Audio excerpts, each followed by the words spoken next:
What will you give in return? Anything, anything, my prince. He stepped closer, too close, his voice calm but dangerous. Anything? I can serve you all my life if that's what you want. No, I do not need a servant. She blinked. Then, what do you need, my prince? Once upon a time, in the proud kingdom of Umwaro, where the palm trees bent and whispered like gossiping women, and the evening drums talked boldly to the sky, there lived a maiden named Nkem. Ah, Nkem. She was the first daughter of her family, beautiful like the morning sun when it first opens its eyes, gentle like a dove taking its bath in the stream. But behind her calm face, her heart carried the scars of too many storms. She was young in age, yes, but life had flogged her into womanhood. Nkem did not learn to love with laughter and sweet songs. She learned it through pain, through bruises, silence, and tears that burned her pillow at night. Her father, Chief Okonkwo, was once the pride of Umwaro, a man whose name opened doors and closed mouths. He was wealthy, respected, and feared. But as the old women of Umwaro would say while pounding yam in the moonlight, when a man begins to drink with his shadow, even his chi will stop following him. And that was exactly what happened to Chief Okonkwo. He grew heartless. Money became his god. He built his wealth with the sweat of the poor. And whenever someone cried to him for mercy, he laughed like a hyena that just found meat. He snatched lands from widows, mocked beggars, and turned his back on those whose hands once helped him rise. He was a man who could sell the breath of an orphan just to buy more wine. And as the elders would say, when a man forgets his heart in a calabash of wine, even the gods turn their faces from him. So one day, everything Okonkwo had worked for vanished like vapor into the air. He got into a bad business and was duped. This reduced him totally to square one, and Okonkwo became a shadow of himself. He turned to alcohol for solace, drinking like a river in flood season, endless, wild, and destructive. And each time he returned home from the palm wine joint, his shadow entered before him, carrying the smell of sorrow. He would storm into his compound, raining curses that even thunder refused to repeat. He would beat up his wife until her screams became part of the night song. And he didn't stop there. He would also beat Nkem and her younger sister Amara until their tears became prayers. Their house was no longer a home. It became a battlefield where kindness went to die. So, Nkem grew up faster than most girls. She became a mother while still a child. The one who would wipe her mother's face after every fight. The one who would comfort her little sister with songs, whispering, "Don't cry, Amara. Mama will be fine. We will be fine."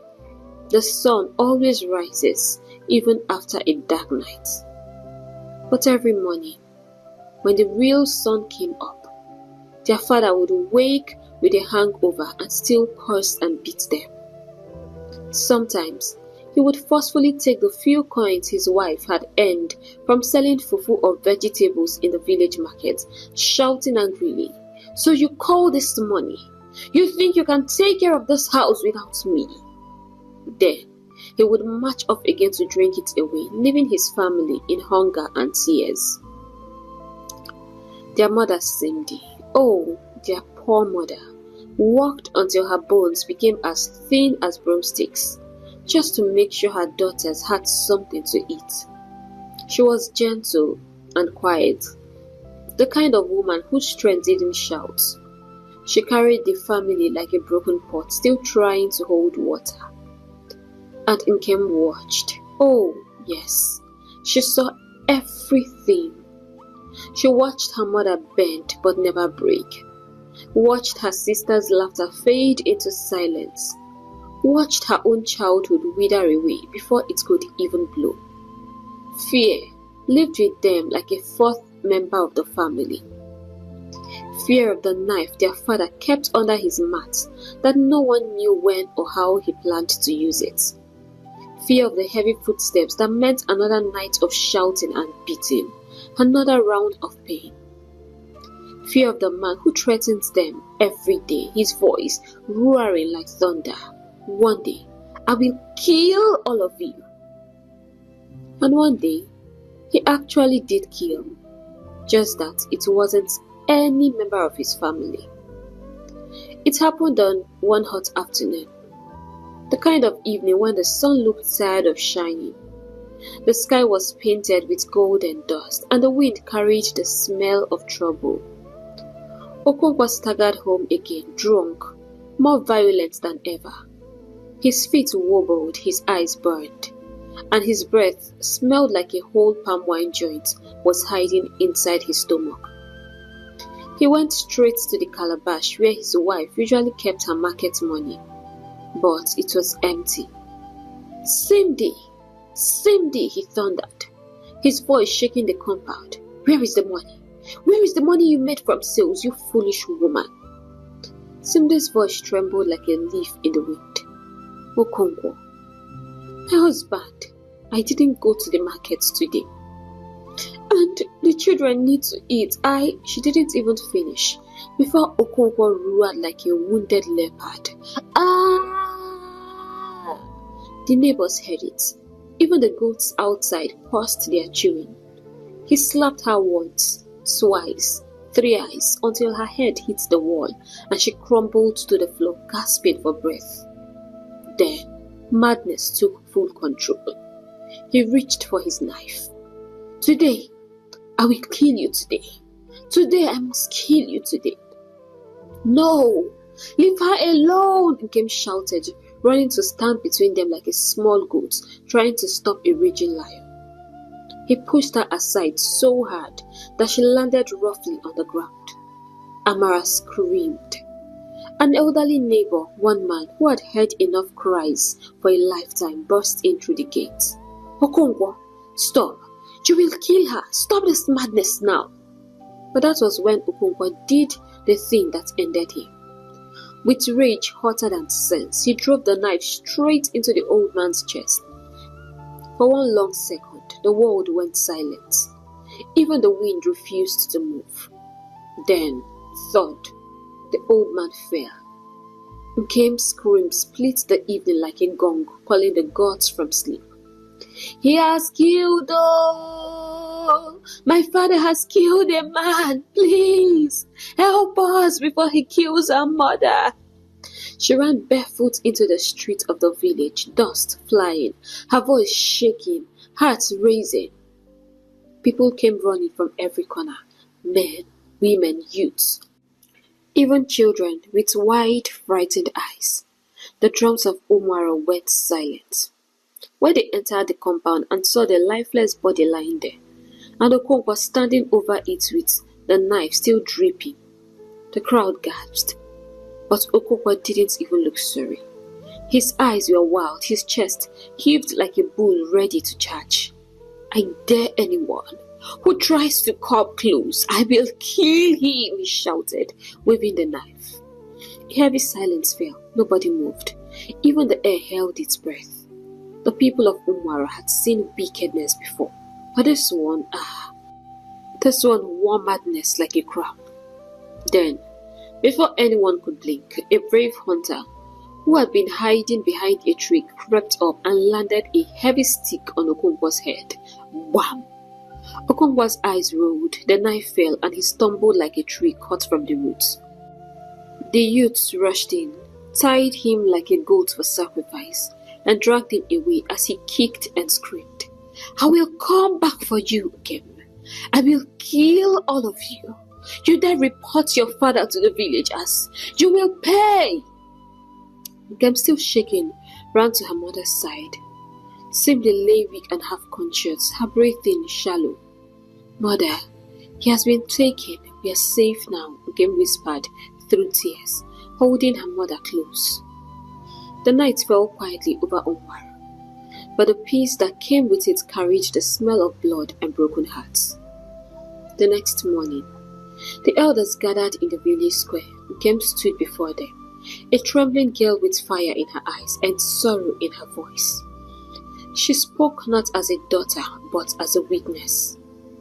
She told them everything about the daily beatings, how they lived their lives in fear, how their father forcefully takes the money meant for their feeding from her mother's hand to buy her drugs and drink, how he threatened to kill them every night.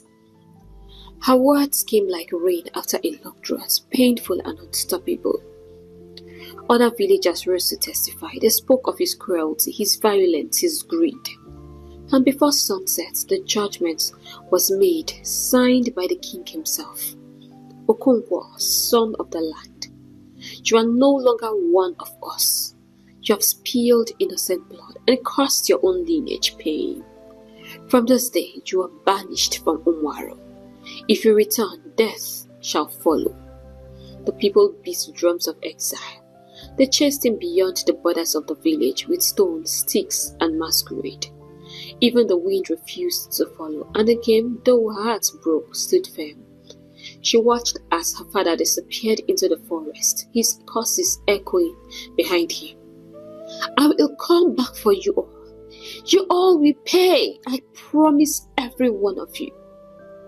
She did not cry. Finally, it was over. Her wicked father had finally left their lives. That day, Nkem became more than a little girl. She became a protector, a shield for her mother and sister. And as the night covered the sky, she sat beside her mother's mat and whispered, Mama, I will never let anyone hurt us again. Even if it costs me everything, I will give everything to ensure that you and my sister are safe. The moon listened. The gods listened. And so, years like a fierce wind rolled by. It's been 8 years since Okonkwo was exiled, and everywhere had been peaceful. Nkem had grown into a young woman bearing the burden of her family, as her mother had been sick and weak. She encouraged her sister to go back to school, while she took on any job she could find to ensure her family was fine. They were managing. They were surviving. The fear and pains they had experienced from their father now a thing of the past.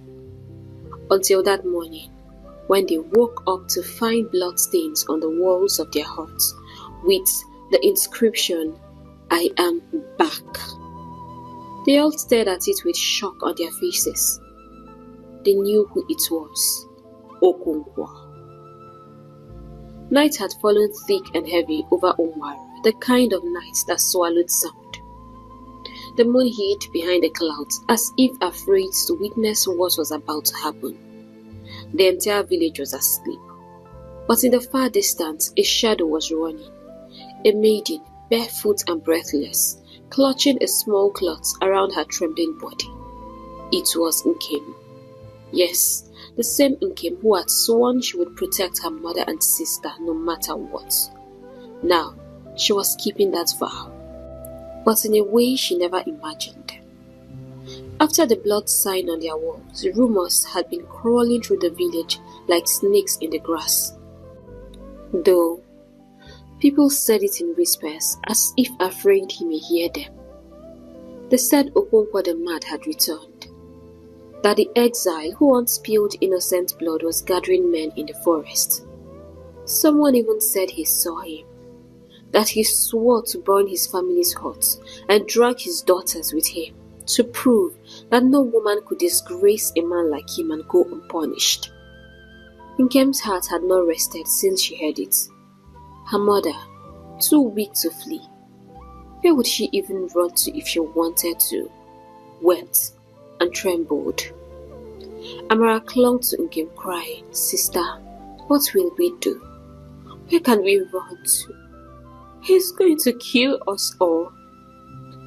And Nkem, with fire in her eyes, whispered, "If the gods have shut every door, then I will knock on the devils if it means our safety. That beast won't touch any of us." That was how she found herself here at midnight, before the great palace of Prince Obina, the man they called the strong-hearted Prince of Umwaru. The guards stiffened when they saw her. "Who goes there?" one barked, raising his spear. "It's me, Nkem, the daughter of Okonkwo," she said, her chest heaving as her voice shook slightly with fear. "Please, I beg to see the prince." The men exchanged uneasy glances as they came close. "You? The daughter of the man who was banished from this land?" She dropped to her knees on the floor. "Yes, I am that cursed man's daughter, but I'm also a woman, begging for mercy. Please, my family's life is on the line. They will die before morning if I don't see the prince." The older guard sighed. "The prince does not see strangers at night, and you don't have an appointment with him."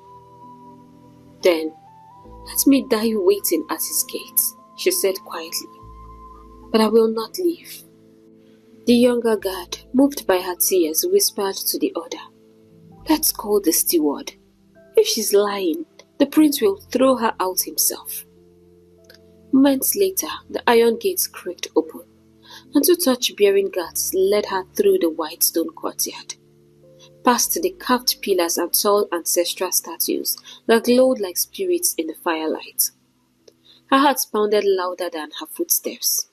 She only wanted help and didn't know what to expect. Prince Obina was the most feared in the land, and she just wished. Inside, the prince was awake. He sat alone in his chamber, half shadowed by flickering flame, his robe loose, his expression unreadable. When the guards entered, he didn't turn his head. "My prince," one of them said, bowing. "There is a girl outside. She insists on seeing you. She says she is Nkem, the daughter of the exiled Chief Okonkwo." At that, his eyes lifted, cold, sharp, curious. He had heard about her years ago, the fierce young girl who had stood and testified against her father to protect her mother and sister. Now, he wondered what she looked like, or what she even wanted from him at this time of the night. "Bring her in." When Nkem stepped into the room, the air thickened. She felt his presence before her eyes could fully see him. He was everything the village had whispered about: tall, regal, with eyes like dark water and a voice that carried command, even in silence. She knelt quickly, her head bowed. "My prince." "Raise your head," he said quietly. His tone was calm but not kind. The kind of voice that could make even brave men choose their next breath carefully. She lifted her face. Tears had drawn pale lines through the dust on her cheeks, but her eyes were clear, the eyes of someone who had already lost too much to fear anything else. The prince's eyes swept over her. She was beautiful, insanely beautiful. "Speak," he said. "Why have you come?" "My prince," Nkem began, her voice trembling. "I know who I am. I know I do not deserve to come into you this way, but you are the only one that I can think of to help me. Our lives are in danger. My father, the exiled Okonkwo, is coming for us. He sought to kill my mother, my sister, me. We saw a warning written with blood on the wall of our hut, and rumors are flying around the village that he is close. Please help us." The prince leaned back slightly, watching her for a while. And you think I should help you? Yes, she said quickly, because you are the only one he can fear. The corner of his mouth twitched, not with a smile, but with something close to disbelief. Everyone knows that I am not a good man. They call me the hard-hearted prince. So, do you think your tears will move me? How can you come to the lion's den to beg for safety? Because I know the lion is capable of protecting me, she whispered. That made him pause. There was something about her tone. It was desperate yet confident. And that stirred something unfamiliar in his chest. No one had ever spoken to him the way she did. She must be something else, he whistled to himself. He rose slowly from his seat, his robe sweeping against the floor. When he stood before her, the air itself seemed to bow. You know who I am, he said. You've heard the stories. I have, she said softly. They say you are cold, you are heartless, and feared even by your own counsel. Yet, you still came, he asked. Yes, she replied, meeting his gaze. His eyes flickered. For a long time he said nothing. Then, his voice dropped lower.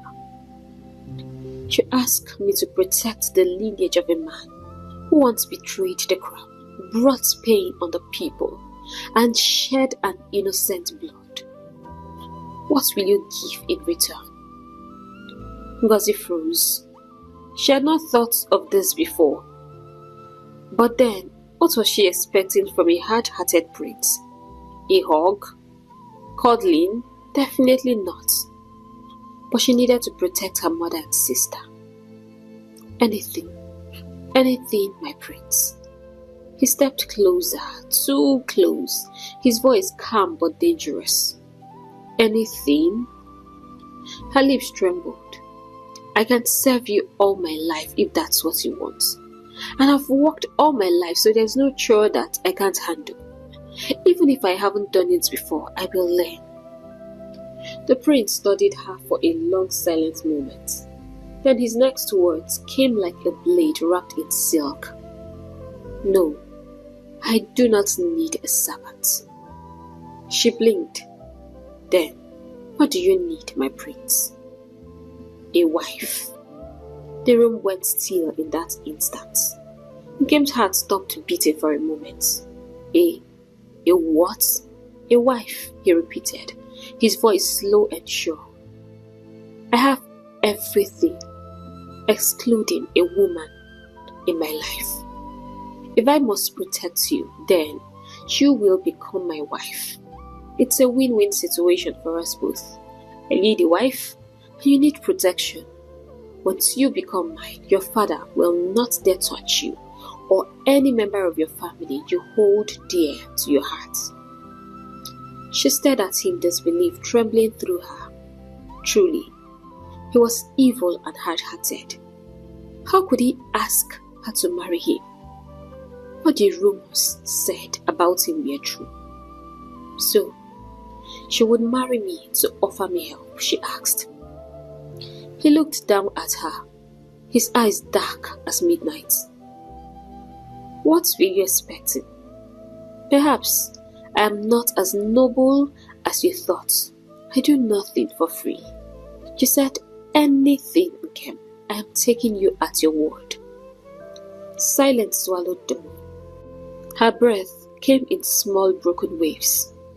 This was not what she came for, not the kind of mercy she imagined. Yes, she wanted to get married, but not like this. After all she had been through, from her tender age, all she wanted was peace. She wanted to fall in love and be loved back. She wanted to have a happy home filled with laughter and joy, not like her parents. The dream was the only hope she had. But behind her eyes, she saw her mother's face, her sister's fear. She knew what her mad father could do. And slowly she nodded. If that is the price for your protection, she whispered, then so be it. The prince studied her once more, his expression unreadable. Then he turned away. Good, he said softly. The wedding will take place in 2 days. He began to walk out, but her voice stopped him. Small, quivering, yet filled with strength. My prince, she said, you have my vow, but please protect my family. Whatever happens to me, protect them. He stopped at the door. I am not a kind man, Kim, he said without looking back. But when I give you my word, even the gods listen. And then he was gone, leaving her kneeling on the cold floor, caught between gratitude and fear, between life and something darker. Outside, the moon finally came out of hiding, silvering the palace walls, as if it too wished to see the beginning of this dangerous union. As she left with the guards, she looked once more at him, the cold prince, with eyes like the edge of a blade, and something strange stirred in her chest. Fear, yes, but also something else. By morning, Umaro had already turned into a market of tongues. Trust the villagers now. You know how it is. One person hears and speaks. 10 people add pepper, tomato and onion, and before the sun climbs halfway, even the palm trees have heard the news. I mean, the twisted version of the news. They said a strange girl entered the palace at midnight. They said the hard-hearted prince let her in. Some said he knelt, cried, and left wearing his protection like a crown. Some even said she was a spirit. Some said she could be a witch from a distant kingdom. But by midday, the story had grown wings. She is human, and his new wife, the palm wine tapper, shouted at the market square. The prince has married a girl in rags. By evening, the drummers had confirmed it. A royal gong was beating thrice, and the town crier's voice filled every compound. Hear me, people of Umwaro. The Lion of Umwaro, His Highness Prince Obinna, son of King Ezocha, shall take as wife Nkem, daughter of Okafo, at dawn tomorrow. The market went mad. Women dropped baskets of pepper, children stopped their little games, even goats paused mid-chew. Nkem Okafo, someone screamed. The same one whose father was banished, another shouted. Chineke me. One old woman wailed. The prince must be under his spell. Is it just the prince? How about Nkem? How can she agree to marry that cold-hearted prince? He's handsome, I agree, but I feel so sorry for her. I hear he doesn't laugh, and he shows no mercy. Her dear Nkem, yeah. And so the gossip went on and on.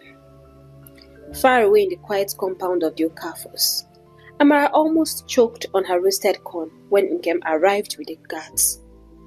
Nkem, she cried, running out barefoot. What happened?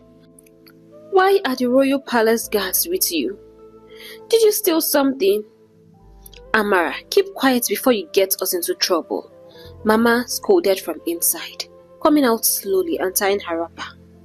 But when she saw the armed guards with their stiff faces, her voice trembled. Nkem, what have you done?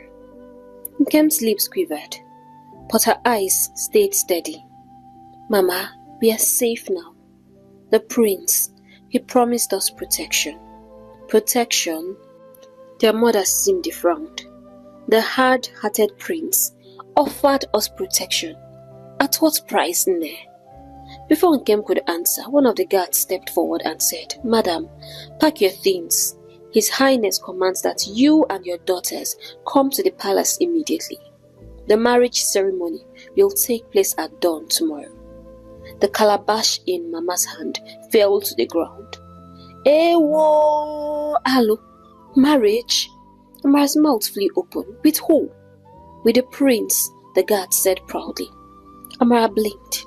Our own prince? The one that people say is cold-hearted, merciless and never smiles. Mbano. Nkem nodded. her heart beating fast. It's true, Mama. I agreed to marry him last night. Simdi staggered to his stool. Agreed. Nkem, are you mad? No, you can't do that. I want you to be happy. I don't want you to marry a man like your father. You've been through so much already. Mama, he was the only one who could help us, Nkem pleaded. Father's mark is already on our door. Our lives are in danger, and I won't forgive myself if anything happens to you or Amara. This was the only choice I had. I had no other choice. No choice. No choice, Simdi cried. Nkemu. Choices made in fear always grows horns later. You have sacrificed enough already. You can't continue sacrificing your life for us. You have a life. Amara folded her arms. I don't even know what to say. Our father was banished. And now his daughter will marry the evil prince. The gods must be drinking palm wine today. Nkem turned away. Say what you want. It is my duty to ensure that you two are protected. And I will do whatever it takes to ensure that, including marrying the prince. The guards began packing their things, while curious neighbors gathered like flies. Whispers filled the air, some with jealousy, some with fear, and some with pity. By dawn the next day, the palace square looked like heaven had opened a small branch in Umwara. Drummers stood in twos, palm leaves slaughtered, the air smelled of roasted yams, palm oil and gossip. And there he was, Prince Obinna, tall and calm, like a mountain that didn't care about the wind. His eyes carried no joy, only duty. The red beads on his neck glowed against his dark chest. When Nkem arrived, dressed in a simple but beautiful dress, she walked quietly towards him. Her heart pounded like a drum someone forgot to stop beating. The crowd gasped. Is that her? She's even more beautiful than rumor said. Beautiful or not, she's finished. The prince has no heart, another added. The talking drum started. Obinna Nweze, the lion of Umwaro kingdom, who can understand the heart of the strong man. When Nkem stood before him, she bowed her head. My prince, she said softly. Obinna's gaze didn't move. Do you understand what this marriage means? He asked coldly. There will be no love songs, no sweet words. I need you to know that this is not a union of love. It is a contract before men and gods. You will just bear my name. Nkem swallowed hard. I understand. His eyes softened just a little. Good. Then, repeat after the chief priest. He signaled the priest, and he stepped forward and took them through the marriage oaths and rituals. When they were done, Prince Obinna's eyes flashed at Nkem, cold, surprised, maybe even amused. You are a bold woman, he said under his breath. I know, she whispered back. Let us do this. And for the first time, the cold-hearted prince's lips curved. Not into a smile yet, no. Into something sharper, like a man discovering something for the first time. Nkem's mother and her sister Amara stood behind, tears rolling down their cheeks. The ceremony ended with drums and palm wine, but joy was nowhere to be found. That afternoon, after the royal courtyard had cleared of people, Nkem went into Prince Obinna's chambers to discuss their living arrangements. When she got in and bowed to greet her new husband, in response, the prince's voice came out quiet and cold. You will stay in the east wing. My guards will show you the way. You will not share a room or bed. Not tonight, not ever. This will be part of the deal. Nkem looked up at him, her pride catching fire. As you wish, my prince. I came because I wanted protection, not pleasure. The prince stared at her for a long moment. Good. "You may last longer than I thought." He turned and walked out, leaving her standing alone. That night, when the palace grew quiet again, Nkem sat by the window of her new chamber. The moonlight poured through the lattice, soft and golden. She touched the new beads on her neck. It was heavy, royal and strange. Outside, she could hear the guards murmuring, "The prince has truly done it. He married the daughter of a madman. I wonder what would become of this union." Nkem closed her eyes and whispered to herself, "Let them talk. A seed does not enter the mouth of the bird that mocks it. It only grows." But deep inside, her heart was no longer still. It was listening to the silence that came from being a wife of a man whose eyes promised both protection and danger. From the very first day, Nkem became the prince's wife. Silence and loneliness became her companion. She slept in silence, walked in silence, and ate in silence. Every night, she would sit by her window watching the prince's chamber, wondering what he was doing and if he even remembered she still existed. And when she was tired, she would go to bed and cry herself to sleep. Though some nights she comforted herself. All that mattered was that they were all safe and the prince had ensured that. Months passed. It had been 2 full months since her marriage to the prince, and yet she had not set eyes on her husband, not even once. Yes, she knew and understood that this was an emotionless marriage, and he also ensured she was comfortable. She had a very beautiful chamber to herself, silk mats, servants that bowed to her, food that smelled of wealth. Yet, there was no laughter, no warmth, no visits, not even a kind word from the prince sent through the guards. Well, she shouldn't expect much from him, but somehow, she kept thinking of him. And that was how loneliness began to sit beside her like a shadow with no mercy. Some nights she would sit by the window and listen to the palace drums beating faintly in the distance, the sound of life she could not touch. The moonlight would sneak into her room like a curious friend and touch her face as if asking, "Nkem, are you happy?" She would smile sadly and whisper, "Happiness is a luxury I did not bargain for," because what mattered now wasn't love. It was safety. Her mother and Amara were alive and safe, housed in the women's quarters, eating well, gathered day and night, and she still saw them from time to time. Her father's shadow still roamed the forest, but his fire had not touched them. And so she told herself, a cold marriage is better than a burning grave. She wouldn't forgive herself if anything happened to her mother and sister. Still, her heart felt empty. And every night she looked at the closed door that led to the prince's side of the palace, a door that had never opened. The palace women didn't even make it easier. They whispered whenever she passed, "See the new wife of the lion. So lonely that even her shadow looks lonely. I knew this was never going to be fun." "Maybe the prince regrets it already," another would add. "I heard he married her to spite the council. Poor Nkem. She was used as a tool."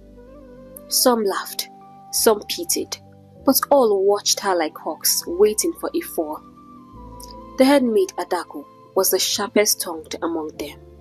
Each morning, when Nkem came out to help with chores, Adako would smirk and say, "Ah, our royal wife, don't stain your fingers, oh. Your husband may appear and mistake you for his servant." And Nkem, instead of crying, would only smile. Then, "I will be the cleanest servant in the palace," she would say softly, "and you will have no reason to look elsewhere." That was her way. Quiet strength that made mockery look foolish. But one morning, the weight in her chest grew too heavy. She was tired of sitting idly like a lazy princess every day, wondering if her decision was a mistake, staring at nothing or thinking about the hard-hearted prince who never thinks about her. She had to get busy before she died of boredom. So, she rose before dawn and walked barefoot to the palace garden, the only place that still felt alive but looked miserable. It was wide and wild, full of palm lilies, red hibiscus, and tall frangipani trees. Dew kissed the leaves, and the birds were already gossiping about the sun.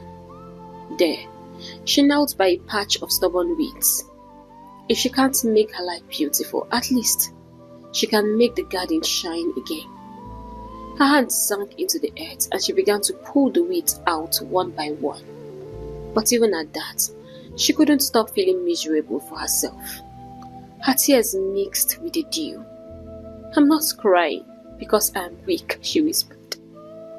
"I am crying because my heart has nowhere to spill out its pain. It's too much for me to bear." She couldn't talk to her mother or sister. They didn't know the full arrangement of this marriage, and they were already feeling emotional and guilty about this whole thing. She had to be the bigger person, but the garden listened. She stayed there for hours working until her fingers turned brown with mud, her clothes damp with sweat and tears. She didn't notice when the guard stopped whispering nearby or when a shadow fell over her back. "Is this how a queen spends her morning?" The voice was calm, deep and cold. Nkem froze. That voice, that tone. She turned slowly, and there he was, Prince Obinna. The morning sun rested on his shoulders like gold. He wore no crown, only simple cotton clothes and a short robe. His hair glistened from the bath, his jaw hard, his eyes sharp. He looked like he had just walked out of a magazine exhibition. For a moment, Kim forgot how to breathe. Why am I thinking about him this way? "My prince," she murmured and quickly stood, trying to block her heart off its mischievous thought, as she wiped her muddy hands against her wrapper. "Forgive me, I didn't hear you approach."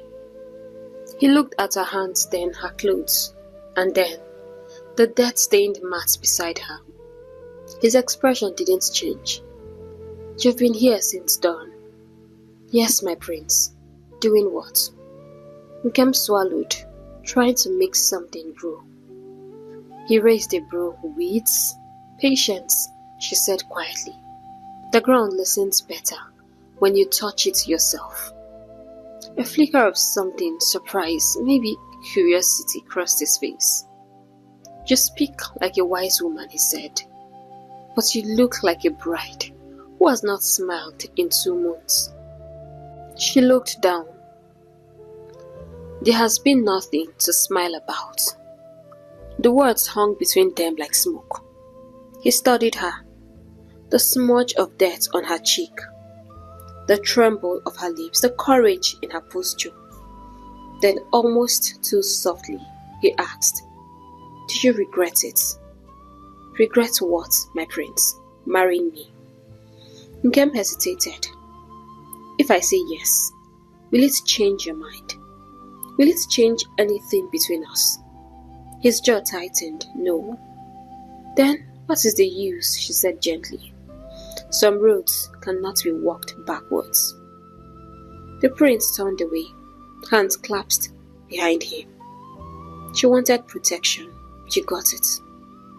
"So, what more do you want?" "She didn't have to put me through this torture." He turned sharply. For the first time, their eyes locked, 2 storms meeting in daylight. "But I made sure you were comfortable. I gave you the best of everything," he said quietly. "I agree. But without love," she murmured. "It's more like pain, like torture." The wind stirred the leaves. A flower fell between them, but neither of them moved. After a long moment, the prince sighed, his voice low but sharp. "Do you have feelings for me, Nkem?" "I feel lonely, so lonely," she replied, her voice shaking. His eyes softened just a little, like a cloud letting the sun through. "Clean your hands," he said finally. "You are not a servant."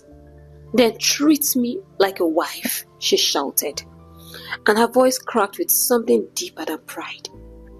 He stared at her, silent. Then he turned and began to walk away. "Yes, go ahead. Walk away. This is all you know how to do," Nkem screamed after him. The prince remained silent, but just before he disappeared down the garden path, he said without looking back, "Tomorrow, you will dine with me." Her heart skipped. Did she hear him well? He stopped and turned. "At my table." Then he was gone, leaving the scent of sandalwood and confusion behind. That night, for the first time since her wedding, Nkem's heart beat with something other than sorrow. She sat by the window and watched the moon again, the same moon that had watched her cry, now watching her wonder. Her mother's words echoed in her mind. "Even a thorn has its flower if you look long enough." Nkem smiled to herself, her fingers tracing the beads on her neck. "Maybe," she whispered, "this garden of pain still has a seed of love hiding somewhere." They said the palace of Umaro had many doors, but the heaviest one of the door, besties, is the door to the prince's heart. Even his servant had never seen him laugh. They said his smile died the day his mother was buried, and that since then his face had only one expression: power. But that night, something began to shift. The next day, the moon was calm and full when the maid came to Nkem's chamber.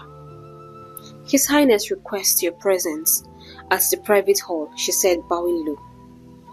Nkem's heart jumped. She had spent the entire day waiting, unsure if his words in the garden had been a test or trick. She stood before the mirror of polished wood, smoothing her dress, arranging her breast and touching her beads. Her heart was beating to a rhythm she didn't fully understand. Was it love or fear? "Do not look frightened," she whispered to herself. "Even if your heart shakes like a drum, let your face be still." She walked the long path to the royal dining hall, her feet gliding over cool stones, her shadow walking beside her like a quiet sister. When she entered, the hall was silent except for the steady crackle of fire by a corner in the big room. The air smelled of roasted fish and palm oil.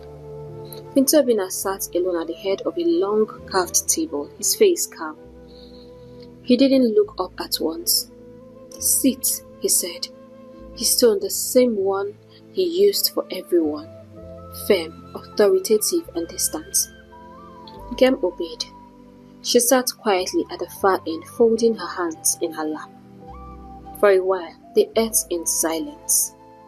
The only sound was the clink of his spoon against the plate. But even in silence, she could feel his presence, heavy, strong and unreadable, wrapped around them. When he finally spoke, his voice was softer than before, but still cold. "You are a royal wife now. I don't want to see you walk in the garden again." Nkem smiled faintly. The ground does not know who kneels on it. It only knows the hands that care.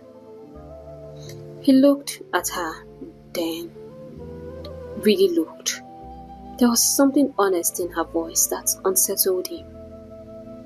"Why are you not afraid of me?" he asked suddenly. Nkem blinked. "Should I be?" "Everyone is," he said quietly. "Even the elders speak to me as if their tongues are made of glass." "Maybe it's because they don't see what I see," she replied. "They only see the crown and the cold eyes that wear it." The prince's eyes darkened. "It is safer when people fear you," he murmured. "People respect you. They don't betray you because they know what you are capable of." She tilted her head. "And the man?" He hesitated. "The man bleeds." Silence filled the hall again. But it was not the cold silence of before. It was heavy with understanding. After a while, Nkem spoke gently. I heard the people say your smile died with your mother. His hand froze halfway to his cup. He stared at her, his face unreadable, his eyes searching her like a man who had just heard his own story from another mouth. You hear too much for a woman who was once lonely, he said, but his tone had lost its edge. Nkem smiled sadly. Loneliness only lasts until someone can finally listen. For a moment, his lips curved, just slightly. Not a smile, not yet, but something close. Later that night, after the plates were cleared and the wine cups emptied, Nkem stood to leave. Thank you for the dinner, my prince, she said softly, bowing. He didn't answer. He was watching the fire, lost in thought. Just as she reached the doorway, his voice stopped her. Nkem. She turned. His eyes glowed in the firelight, deep, tired, human. When I called you here, he said slowly, I wanted to get to know you better. But now I find myself thinking. About what? She asked quietly. What it means to be seen, as you said. Her eyes softened. Then perhaps, my prince, you should stop hiding from the light. He looked at her for a long time. The tension between them hummed like a drum stretched too tight. Then he said quietly, Go and rest. Tomorrow I will show you the royal archives. You should know the history of the family you married into. Nkem bowed again. As you wish. As she turned to leave, she thought she saw something. A faint smile, tugging at the corner of his lips, small and shy, like a forgotten habit trying to return.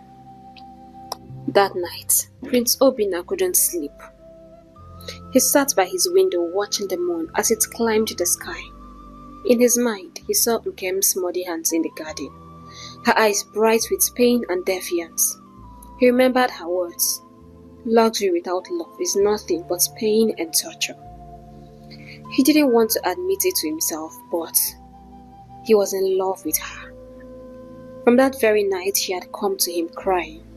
The only thing he could think of was standing up and pulling her into his arms. And when she spoke with confidence, he just couldn't resist it anymore. That he had to do that crazy thing he did. Ask her to be his wife. Yes, it was crazy because he swore never to be in love or marry. Yes, he even had to travel far away after the marriage to see if he could get over her or get her out of his mind. But it was impossible because even now he was thinking about her. And for the first time in many years, his chest felt heavy in a different way. Not from anger, not from duty, but from something gentler, dangerous and alive. He touched the scar on his left hand, the one he got the day his mother died. What are you doing to me, Nkem? Outside, the wind brushed through the palm trees like soft laughter. And somewhere, far in the women's quarters, Nkem also sat awake, her fingers tracing invincible lines in the air, her heart whispering a prayer she didn't dare voice aloud. If this pain must turn to love, let it be gentle. But if it must break me, let it break me slowly. And the moon, old and wise, watched over both of them that night. The prince who forgot how to smile and the woman who came to teach him how. The next morning, when the rooster's cry was still stretching its wing, Prince Obinna sent for Nkem. She followed a maid through the long corridor that led to a dusty room filled with old scrolls, cracked masks, and faded royal fabrics. It smelled of time, of the kind of secrets that never fully die. This is the royal archive, the prince said, as she entered, his voice deep, echoing softly off the walls. Every ruler of Umaro left a mark here, the stories of my father, their victories, their failures, their blood. Nkem stepped closer to a wall where ancient symbols were carved into clay. These marks, she whispered. They look like stories the wind tried to hide but failed. He turned to her, his lips curving faintly. You have a poet's tongue, Nkem. She smiled. And you, my prince, have a listener's heart. You just don't use it often. He raised a brow. Are you trying to tease me? Maybe, she said softly. Oh, maybe I'm reminding you that even lions need to laugh sometimes. Something passed between them, a spark too small to name, yet too warm to ignore. He found himself watching her longer than he should. The way her fingers traced the carvings, the way her voice caressed every word, as if she was afraid to disturb the spirit that slept there. He picked up a dusty staff and held it out to her. This belonged to King Ezocha, my father, he said quietly. He ruled with strength, but not with mercy. The people feared him, and in the end, even the gods did not save him. Nkem touched the staff gently. The gods bless those who rule with both hand and heart. Maybe you are meant to finish what is started, but in your own way. Her words landed deep. For the first time, he didn't hear pity, only truth. People say I'm like my father, and I don't want our people to go through what he puts them through. I'm afraid I may do worse than him. That's why I don't want to be king. I only hear your fear speaking, my prince. And it shows you are human. If you think this way, then you are nothing like your father, Nkem replied. He looked at her again and something in his chest shifted. Do you always speak your mind like this? Only when I'm sure the listener won't cut off my head, she said with a sly smile. The prince chuckled, low, quiet, and real. The sound startled even him. Nkem laughed softly too, her voice filling the old room like sunlight entering a forgotten shrine. And that was how the palace, for the first time in years, heard laughter. Later that evening, the air in the palace was too still to sleep. The stars blinked lazily, and the night wind was sweet with the smell of hibiscus and palm. Nkem couldn't sleep. She kept on seeing his face, the way it lightened up when he smiled earlier. No, Nkem, you can't be thinking of him, you stupid girl.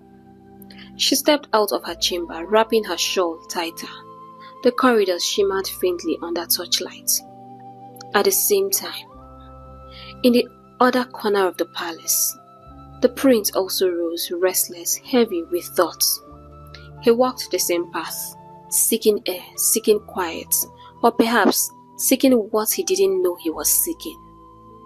And fate, that mischievous dancer, led them to the same courtyard, the one with the ancient kola nut tree.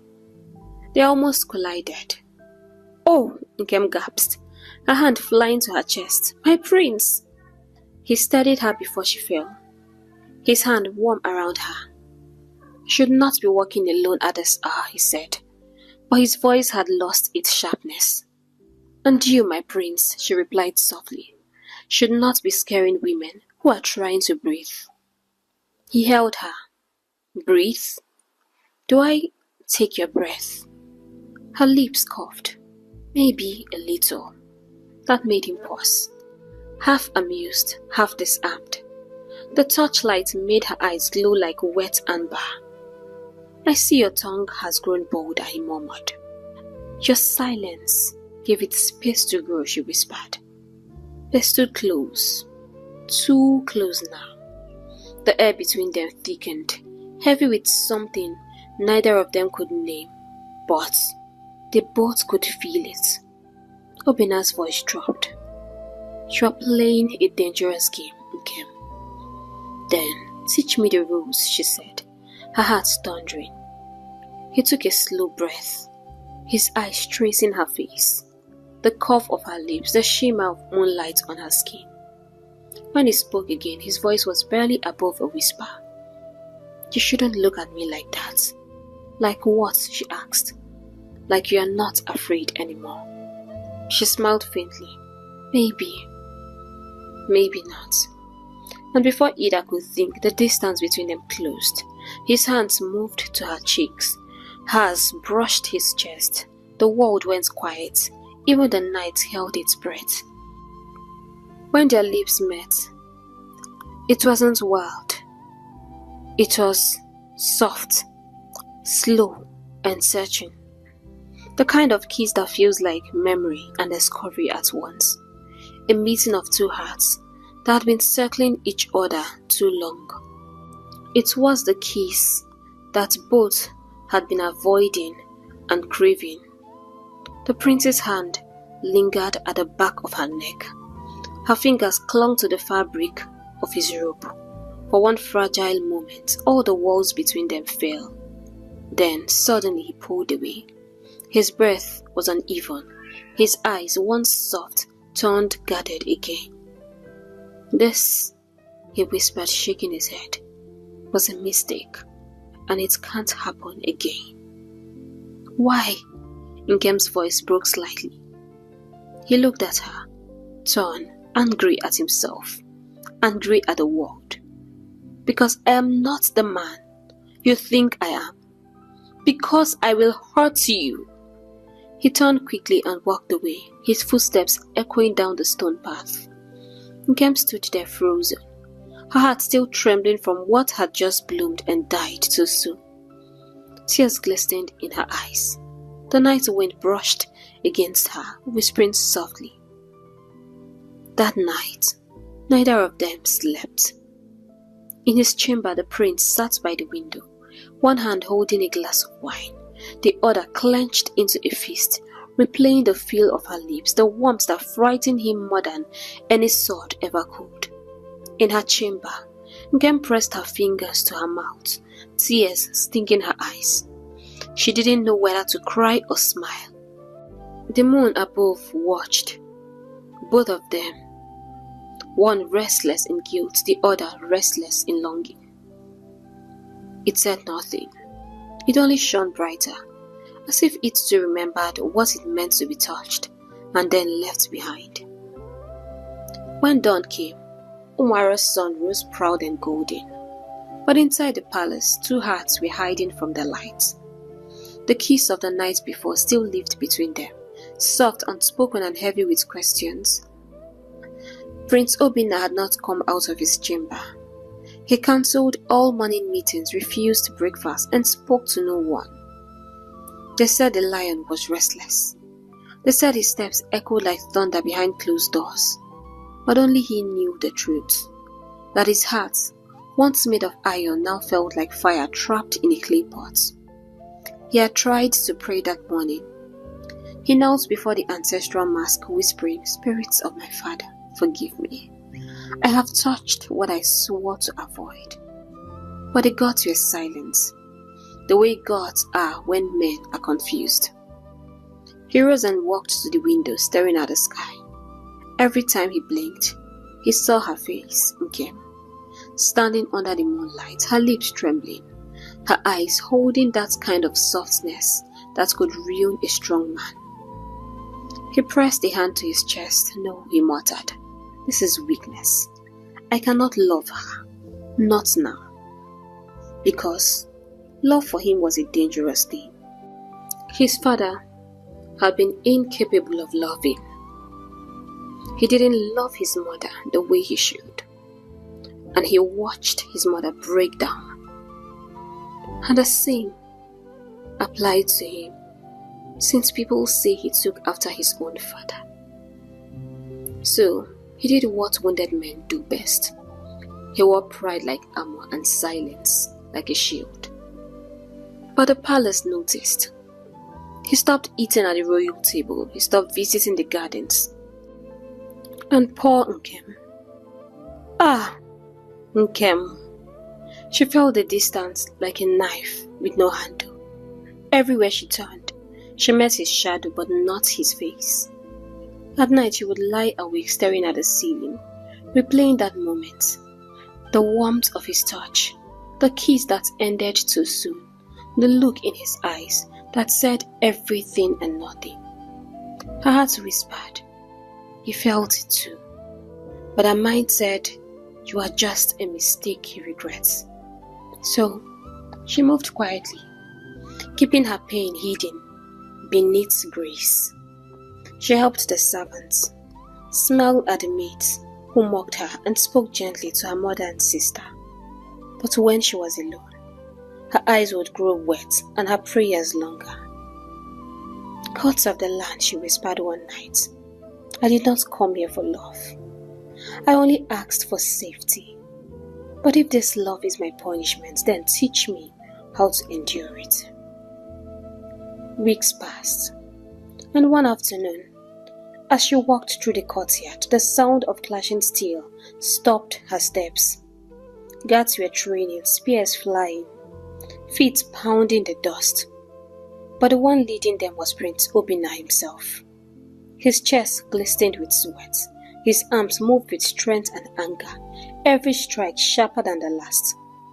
It was not training, it was war against his thoughts. She stood as she watched him. She had never seen a more beautiful sight before. Then he turned, and their eyes met. Just for a second. He froze, she froze. The air trembled.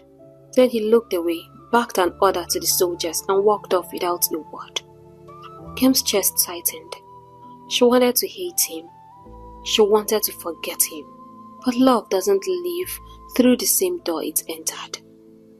That very night, while the palace slept, a different kind of danger woke. A guard rushed into the prince's chamber, bowing low.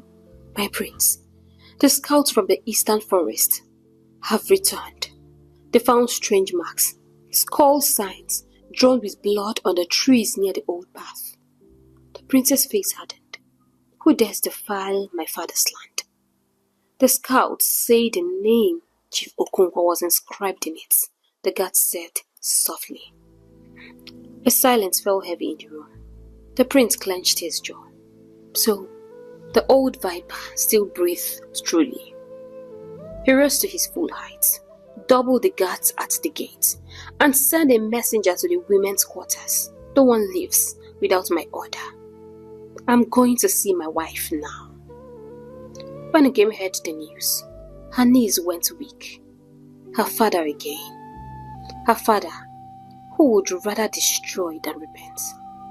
She sat by her window, her heart pounding. Just then, a knock came at the door. Her heart jumped. Then she heard his voice. It was the prince. For the first time in many days, he stood before her, tall, calm, distant. Yet, his eyes carried something stormy. My prince, she whispered, bowing. He didn't greet her. He simply said, your father is moving again. I don't think you are safe here anymore. It was part of our bargain that I keep you safe. I will keep you under guard with me until he is found. Ngem stared at him, her eyes wide with shock. Wait, like, you mean we will live together? But as he opened his mouth to speak, they both heard a loud scream from the women's chamber, and everywhere turned dark. Hey besties, we've come to the end of the part 1 of this story, and I hope you enjoyed this romantic epic piece. I would love you to share your thoughts and also help us share this video so that it will gain more reach. Please, if you enjoy our videos and you are yet to subscribe to our channel, please do not skip this video without hitting the subscribe button and turn on your notification bell so that you get notified whenever we post new stories. Thank you so much for all your love, your support, your encouragement, your prayers, your kind words. That means so much to me. Right now, I have to go, and see you tomorrow.